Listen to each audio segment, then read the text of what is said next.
to Fierce Fit Feminine and Other F Words, a place where women in business come to learn how to improve their health, beauty, body language, and communication. I'm Christine Brunelli, a chiropractor and former beauty salon owner turned certified image consultant, helping you glow from the inside out so that you show up more powerfully and confident for your business. And today we are tapping into something that not only affects your health and your mental health, it affects your communication, and that is your limiting beliefs and how they're affecting your decision-making and your progress, your success. We all have them. I just uncovered one that I didn't realize I had when I took a masterclass a couple weeks ago. It is so important to identify these limiting beliefs and overcome them, reframe them. How do we do it? It's so detailed, but let's get started. Are you ready? Time to dive in. I will never forget the first time I held a human brain in my hand. Now, don't let this make you queasy. I'm not going to get into details, but I will tell you, it is so bizarre to look at this soft, wormy looking thing. It's not wormy, but it has all those little grooves in it that you see in pictures, and think, how does this make the body go? Like, how does this contain thought? It blows my mind. And that was in chiropractic college. A lot of people may not realize chiropractors are postgraduate work. So after your first 4 years of college, then you go into chiropractic college, similar to how pre-med goes into medicine. But we specialize in the nervous system. The nervous system is spine and brain. So your brain and your spinal cord are all connected, all one piece. And so we had to study the brain. Every little groove has a name, every little hole, and all these little things that we have to learn. It's actually ridiculous. When you get out of school, you remember it for the first few years, and then you get into the practical application of how does the brain and spinal cord work and not work properly.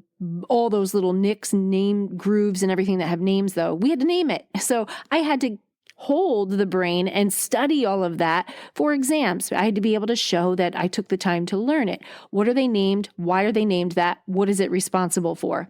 All the little, prefrontal and occipital and all those names that you may hear in the world if you're not medical. We had to know why it was called that and what that part of the brain controlled. If I would have been more inclined, I really love working with people. So I'm not a lab person, but if I were an introvert, which I'm not, I could have gone into some type of neuropsychology or neuroscience. I am fascinated with the brain. Maybe that's why I'm so fascinated with personal development and self-improvement, because we can change. And a lot of us have limiting beliefs that we got them so young in our early childhood years that we don't even know we have them right now. Those thoughts can be changed. And that's what I want to talk about today. Your brain is so fascinating when we take it apart and we look at, like, what's the conscious mind and the unconscious mind. That's all in the brain. And neurologists and neuroscientists study that. And one thing that we know is that babies 0 to 7 years old, sometime in the 6th year, but 7 and under, we are in our most formative years. So this is going to make you think two ways what I'm about to share with you, because when I was preparing for this podcast episode, it did it to me. So what is taught to us in those formative years, 0 to 7 years old, what is spoken to us, they become core beliefs. So whatever you have as a core belief right now, and a core belief can also be a limiting belief. It can be positive or negative. We'll get into it. That was taught to you before you were 7 years old. Interesting, right? At the same time, when I listened to this, I also thought, as a mother, what did I say? Did I do okay? Did I shape my children? Did I give them limiting beliefs about anything? Because it does make a difference. And the reason it makes a difference is because babies to 7 years old, actually babies until about 3 years old, are operating in their subconscious mind. So the conscious mind is the mind that is very aware and dialed in to what it's doing. The subconscious mind is the mind that's just doing. It's not thinking about it actively. Let me give you an example, and then I'll make it more fun and less scientific. If you are taking a tennis lesson and the tennis instructor is telling you how to grip the racket, what to do with your body, how to lunge, all the things with this tennis swing, You're thinking about that tennis swing 100%. You're engaged because that ball is coming at you and you want to hit it. That's your conscious mind. That's your conscious mind at work. Or if I say, would you please bring me that cup of coffee on the counter? Your conscious mind thinks, hears my words, grabs the coffee, brings it to me. Your unconscious or subconscious mind is what would make your eyes blink if the tennis ball came at you and you didn't have a way to block it. It came at your face and your eyes are blinking.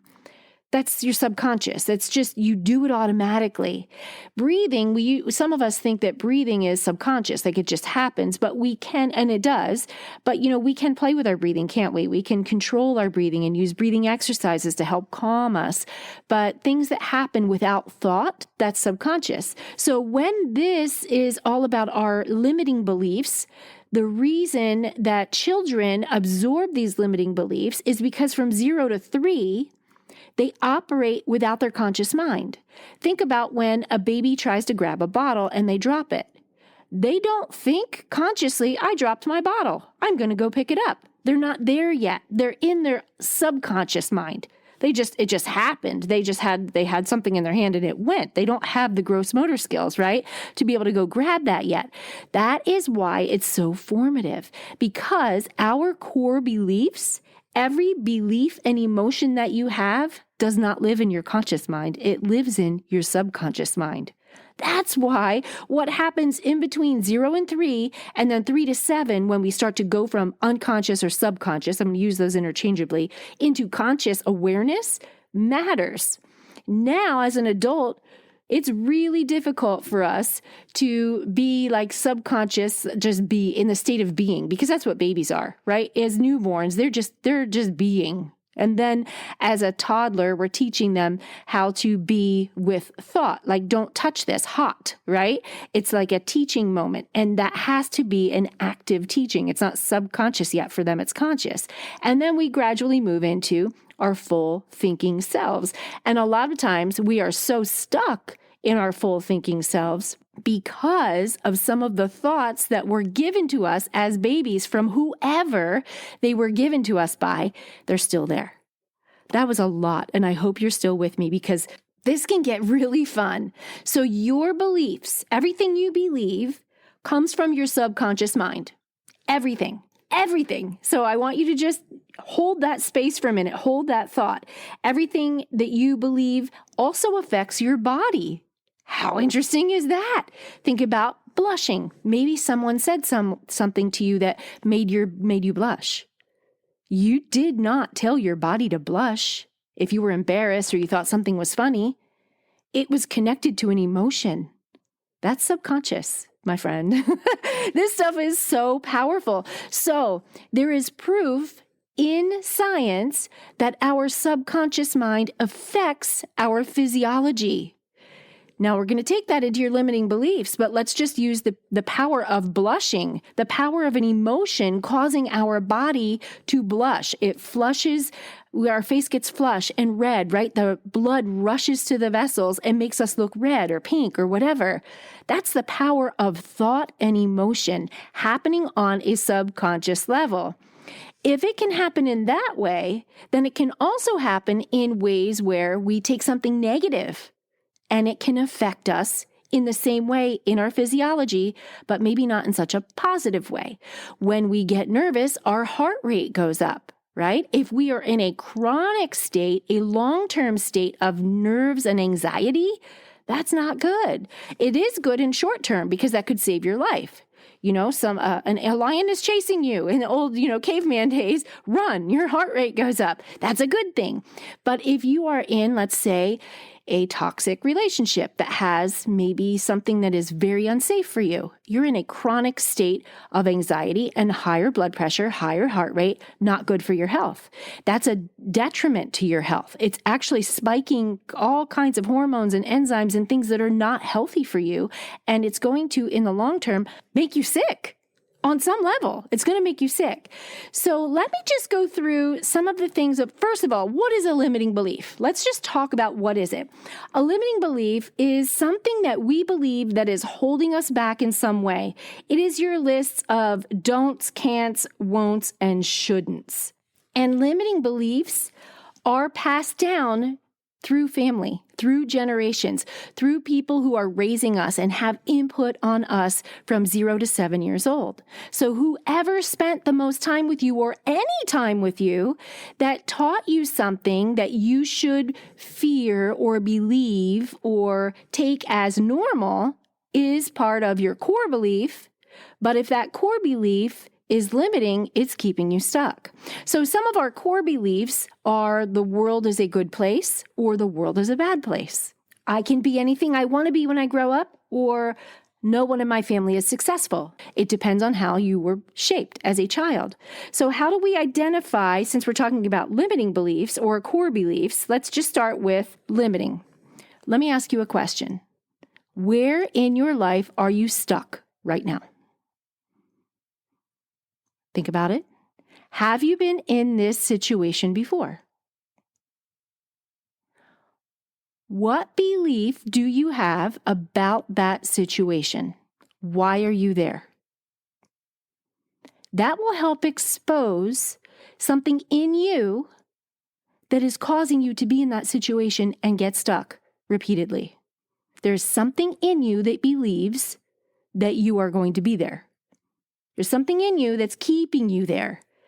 I can't tell you what that is because there are so many different ways that you could be stuck, but let's give you an example so that you can kind of unpack it for yourself. Let's take worthiness as an example because as women, we struggle with this inherently. Let's say you were raised to get praise and all kinds of love because of your performance. You base your worthiness on your performance. If you did not perform well, you didn't get the same accolades, you didn't get the same praise and the same love. You grow up believing that you have to keep working to receive love because you're not worthy as you are to receive love. So that manifests in your future, in your relationships. You work harder than the other person. It also can manifest in how you show up in business, where you feel like I'm not worthy as I am. I'm going to have to hustle harder. And if you're not succeeding, you hustle harder and you hustle harder. And you just think that you're not worthy enough. So you need an extra certification. You must need an extra degree. There's something you are missing. And that's why you're not where you want to be, because you have a worthiness belief, an unworthiness belief. Do you see what I'm saying? So that's how these negative limiting beliefs can affect you. In my case, growing up, I did not grow up with anyone financially well off in my family. And one of the things I used to hear all the time as a child is money doesn't grow on trees. And of course, money doesn't grow on trees. But I can tell you something. Right now in 2023, we are at a point where they're talking about recession, right? The price of eggs is out. It's just unreal. I would like to listen to this podcast episode in 5 years just to hear what the price of eggs are. A dozen eggs in the Seattle area is in between $3 and $4. That's in the US. And it's just crazy. The cost of fuel is really expensive. This is all stuff you know because you're consciously aware of it. But people are making a lot of money right now. We're in a recession and there are people making a lot of money right now. Money is coming to them. They are attracting abundance, even though the economy is in a way where we feel consciously like, ooh, there's not a lot of money out there, so I can't expect to make a lot of money. That, my girl, is a limiting belief. That's something I have to work on because I was taught you have to work hard. If you want to be financially comfortable, you have to be a hard worker. While that's true, I will tell you there are a lot of hard workers out there who are not financially comfortable. Am I right? Limiting beliefs keep us stuck. Okay, so if that didn't help you uncover a limiting belief, let's use this exercise. That was the first question, where are you stuck? This second question, or fill in the blank, will help you identify not only your limiting beliefs, but your core beliefs. And this is really interesting. This is all coming out of a Harvard professor who has a whole paper on this. It's so interesting, but I want you to answer these questions, and they're fill in the blank. I am blank. What does I am blank turn out to be in a full sentence for you? I am. what? What are you? Fill it in. You are blank. That's the second one. The first one is I am. The second one is you are. And the third one is the world is. Fill it in. I am, you are, the world is. So how would you answer those questions? I know someone who says, I am love. She's amazing. She just radiates beautiful light everywhere she goes. And in fact, she would reply to me and say, you are love. The world is love. Everything, her love was her answer. Now, I'm not trying to give you the answer. I want you to think, what would you write in that blank? And notice the tenor of what you would put in there. Is it positive or negative? When I was at the height of my body dysmorphia and so obsessed with getting to a size 0 in my 40s, I would have said, I am fat. By the way, I was a size 4 and a size 2 when I said that. I don't know what size you are, but please don't ever say I am fat. I have to still work around my thoughts to remove that word from my vocabulary. I had a true fat phobia for myself, not for anybody else. It was just for me, the standard I had for me. So what are your limiting beliefs for yourself? Take some time to really dive into this if you want to change them, because when we change our limiting beliefs, that, my friend, is when we change our life. And in a masterclass I recently took, one of the things that she uncovered, the person instructing in this class, was limiting beliefs in the terms of what we allow ourselves to receive. And she said, if you feel like you were unworthy to receive love because you didn't meet a certain standard, go back to my fat phobia thing, right? You also can use that mental block to prevent you from receiving money or praise or anything good. You have a receiving block to good things, to abundance, because of this limiting belief. And I just went, the explosion in my brain went, oh my gosh, I didn't even know I had this. This is a leftover fat phobia for my self-belief that affects me in other areas of my life than just like how I perceive my self-image. What? This is so deep and so big. But we're just going to scratch the surface to help you get started to uncover these limiting beliefs, and then start to tackle them, because you deserve so much more than feeling stuck. If you are a woman in your mid-40s and you are feeling stuck in your body image, in how you perceive yourself as beautiful, not beautiful, maybe you feel like you have frumpy energy and you want to feel dazzling, you want to go from dull to dazzling, and you just don't even know where to start, I would love to invite you to reach out to me, because I have opened up my private coaching calendar to invite clients to work with me one-on-one. And this is not a canned program. This is not something where you're going to go through it with a whole bunch of other people that do exactly the same thing. This is tailored to your specific wants, needs, and desires. And wow, it ties into this message with feeling stuck with your limiting beliefs. Completely connects to it, because what you believe about yourself, I will hold the space of what's possible until you can get there if you feel stuck in any of it. So what we can work on?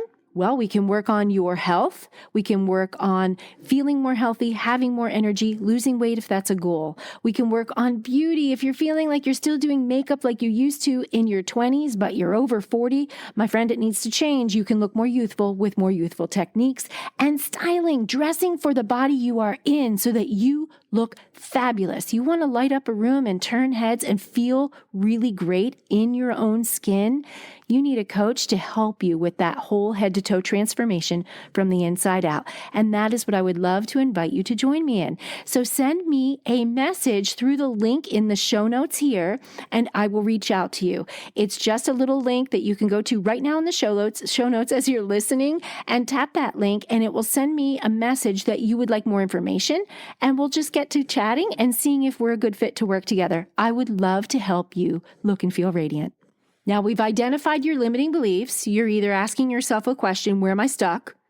Or you're filling in the blank, I am, you are, the world is. And you're going to get an idea of the tone if you're optimistic or pessimistic, if you're positive or negative. What do we do to change them? How do we do it? Well, we do know through science that cognitive behavioral therapy helps. And cognitive behavioral, that is a mouthful, and I'm not going to have them edit that out because I want you to know that podcasting is not always easy. CBT, let's go there. CBT, cognitive behavioral therapy, is what therapists can use to help you overcome limiting beliefs. And it is also something that you can practice on your own. There are life coaches that use it. But what it is taking a belief and reframing it into a new sentence, where you might say something like, it almost is like an affirmation, but not really, where you're going to turn it around and say, I am poor. No, instead of saying I am poor, you could say something like, I have an abundance of health, love, and laughter, and money is coming to me, if it's a financial thing, something like that. But let me just talk to you about limiting beliefs in a way that's more practical, because saying those things over and over again, like I am abundant with health, love, and laughter, I've said this on previous shows, you can say those things 100 times till you're blue in the face, and your conscious mind is going, I'm saying it, but it's not changing anything. There's a problem with that because we psych ourselves out of allowing the change. What changes it is a state of certainty. If you have a state of certainty, it dissolves the limiting belief. Let me give you an example of what I mean by that.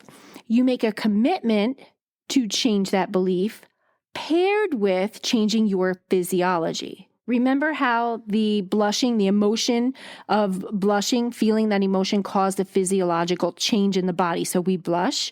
Well, we can take action consciously, change our physiology, change our state, and decide or commit at the same time. So commitment plus physiology helps to dissolve your limiting beliefs by helping you feel more certain. Let's take an athlete, for example. Before you see an athlete get on a field or run like in the Olympics or something like that, you see them do something. They're usually warming up somewhere. Maybe they're jumping up and down, right? They're changing their state. They're changing their physiology. They're not just standing there looking at their phone. They are in their head committing to run. Let's just say they're running a track at the Olympics. They are in their head envisioning them winning that race. They are making the decision in their mind, I'm going to run like hell. I'm going to win this race. And they're changing their state at the same time. They're jumping up and down. They're moving their legs. They're doing high knees. They're marching in place. Something. In fact, I remember watching J-Lo before she did her halftime show. There's some Netflix show or somewhere, I'm not sure. It's called Halftime. And they show her before she goes on stage at the halftime show. She's in the behind the scenes before the crowd sees her, and she is getting in state. She is taking anything that might be a limiting belief. She's switching it out because she's moving her body. She's changing her physiology. I think she was doing like air punches, like she was hitting a punching bag, and her mind, her eyes are closed, and she's thinking on something. It's a commitment. I'm going to go out there, and I'm sorry I'm going to use this language, but I'm going to go out there and I'm going to kick ass. And she's using her body at the same time she's saying those things to overcome. Maybe she felt fat that day, right? She's a woman. She has insecurities just like all of us do. Usain Bolt, who won like the Olympics, right? In running track, there were days he wasn't his best, but he had to overcome the thoughts of, oh, I'm not as fast as him before he ran the Olympics. If you want to be a high performer and you want to succeed and you want to have outstanding relationships, outstanding work, love what you do, and be paid generously with the energy of money coming back to you, you need to change your limiting beliefs to believe that it's possible. So you need to take the thought that is limiting you, whatever you believe, turn it into something of positivity, like, no, you're not going to be Usain Bolt on the sidelines going, I'm not as fast as him, but I'm going to try. No, I am faster. I am a winner. Those kinds of words paired with something to change your physiology. That is a state of certainty that overcomes limiting beliefs. Limiting beliefs are uncertainty. To move from uncertainty to certainty, we have to change the physiology of our body and the thoughts in our mind. That is the first way that you're going to change these limiting beliefs. Now, whatever it was for you, you're going to change your body. And you don't have to do it in front of people. You can do it alone in your car. I don't care if you're in your bathroom, in the shower, wherever, and you don't do it one time and expect it to be different. This is a lifelong practice with whatever beliefs you were sown into you as a child, 0 to 7 years old, that you're overcoming now, whatever it is. If you're struggling financially, you're going to have to work on it.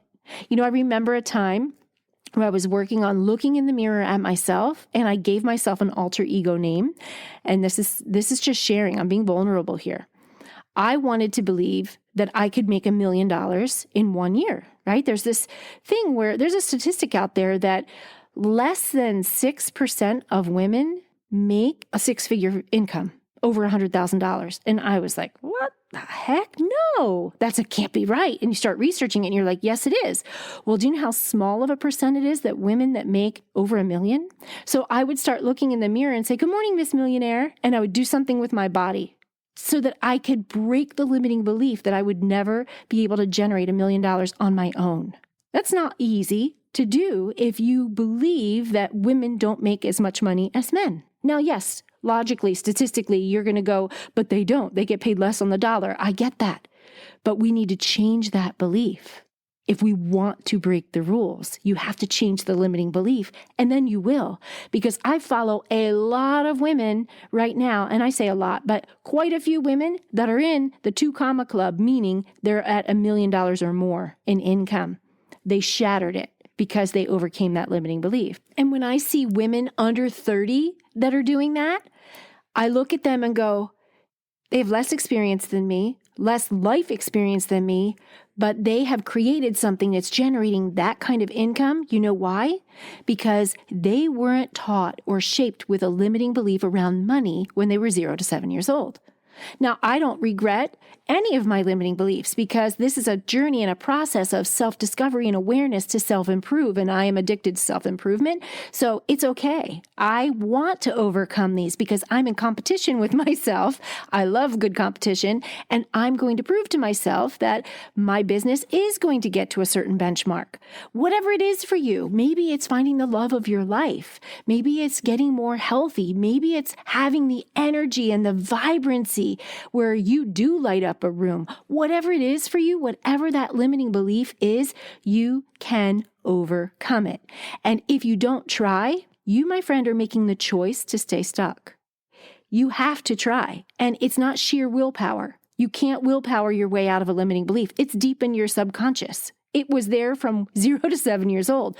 You literally have to do what I just told you, or go to therapy for CBT, cognitive behavioral therapy, and have a therapist help you overcome it. But you have to actively make the decision that you are not going to believe these thoughts anymore, or else you are choosing to stay where you are. And I believe if you're listening to this podcast, you don't want to stay where you are. You want to move the needle in your life. You want more. You want better. You want abundance. You want joy. You want freedom and love and all of those things. Then you have to work on those limiting beliefs. If you don't, I want you to envision this. I'm going to leave you with this. If you have uncovered a limiting belief listening to this podcast episode, and you don't take the action to overcome it, you don't move from that uncertain to certainty, you don't pair it with commitment to change and change your physiology at the same time. What is life going to look like for you 1 year from now? 1 year from now, if you don't change that thing, where are you going to be? Are you going to be in the same exact place you are today? And is that what you want? That should be enough motivation because 1 year is going to go like that, so fast.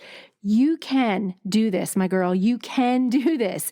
I want you to move the needle in your life. I want you to experience that progress so that 1 year from now, you can look back and go, yes, I did it. It might not be perfect. Life is never perfect, but it's progress. That's all we're looking for. My friend, that is all I have for you today. I hope this helped you in some way. I want you to overcome. I want us all to be overcomers because on the other side, we're going to look back and go, I did it. Okay, until next time, see you then. Same time, same place. Bye for now. I need you. I need you to leave me a review. Please, it would be so helpful to go on Apple Podcasts, hit a star, or wherever you are listening to this podcast episode and give me a review so that I can know that I'm on the right track with giving you the content that's helping you improve your life. It would help me so much. And if you're not subscribed, don't forget to hit that subscribe button so that you get notified the next time a new episode is released, and they are weekly. And until then, have a fierce, fit, feminine, and fabulous day.